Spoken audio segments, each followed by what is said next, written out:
Should we have a microphone in between us or on the side?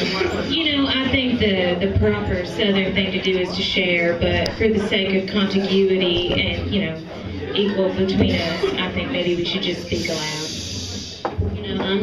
I totally agree. I'm not one to judge, but I agree.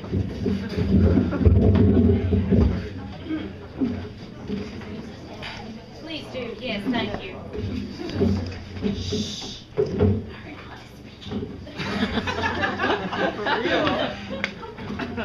Thanks, Dottie. I am so glad, girl, we do not do this enough. Oh no. Hardly enough at all. And with all of the work that we have been doing in our respective church groups, it has really slipped our mind. It really has. Especially with your kids and so many extracurricular activities. Oh, And they my are, kids, they're little angels. they're all in law school. All of them. Straight to law school.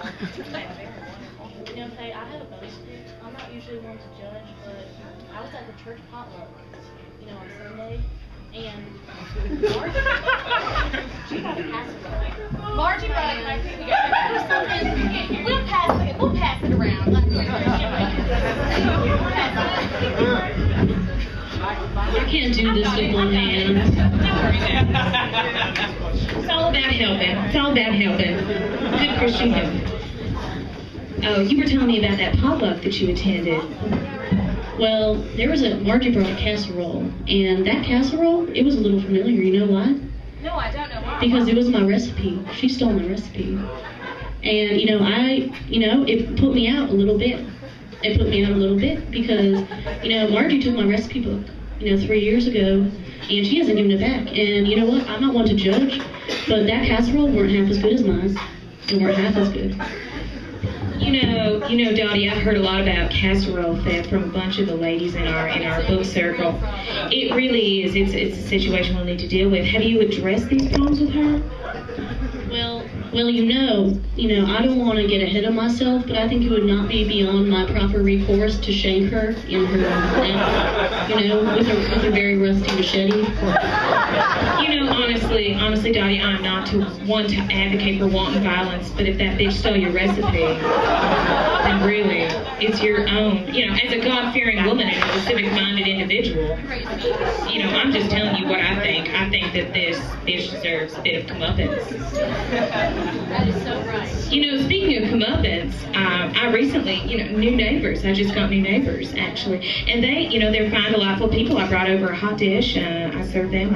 My husband, the doctor, and I, we both invited them over to share in our household. We had some drinks with them. It was a lovely evening. They have a dog.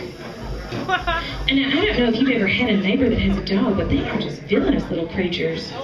Oh my God, disgusting. Now, the one of them over the other day, actually, came over to my yard and, defecated in my yard. So I'm going out there. He made a casserole of his own. I'm out there trying to collect flowers for my home garden. I am actually active chair of the garden club. I hold that prestige, very near and dear to my heart. This is something that I hold very sacred. And, there's a little turd right there. Hey, that turd ended up on a little bit on the bottom of my shoe. How do I explain that to my kids? I was trying to set a positive role model for my children, and they see shit on the bottom of my shoe. So I killed the dog. I did kill the dog. And then I left his bloody carcass on the doorstep of the neighbor's yard. And, honestly, I think they may have overreacted a little bit by calling the authorities, but it's a good thing that, Sheriff Williams is my, godfather. Honestly, he took one look at the situation, knew exactly that I was in the right. Yeah, exactly. So, they just need someone to take care of their dog because hey, I don't care who takes care of their dog, what kind of young man it is, what kind of music he listens to, as long as it's someone that's not me picking up turds in the middle of the morning. My son, speaking of music, he listens to some of that punk rock music, and I was in his room folding his laundry the other day. I saw a CD with that man Bon Jovi on it, and I am a God-fearing woman. I believe in Jesus Christ my Savior, but I would fuck that man on the table. I would.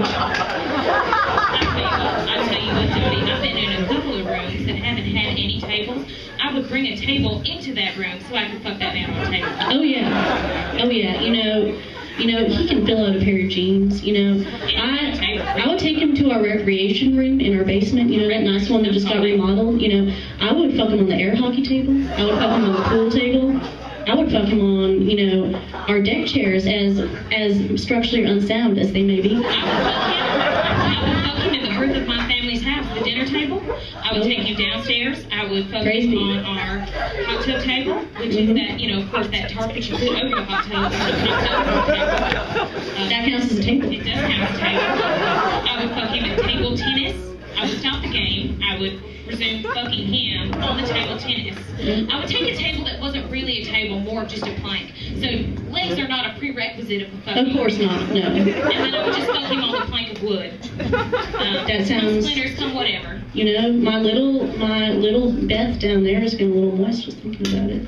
I tell you what, I've always told you it's supposed to name Beth. But I haven't always told you that I would also fuck your son on the table.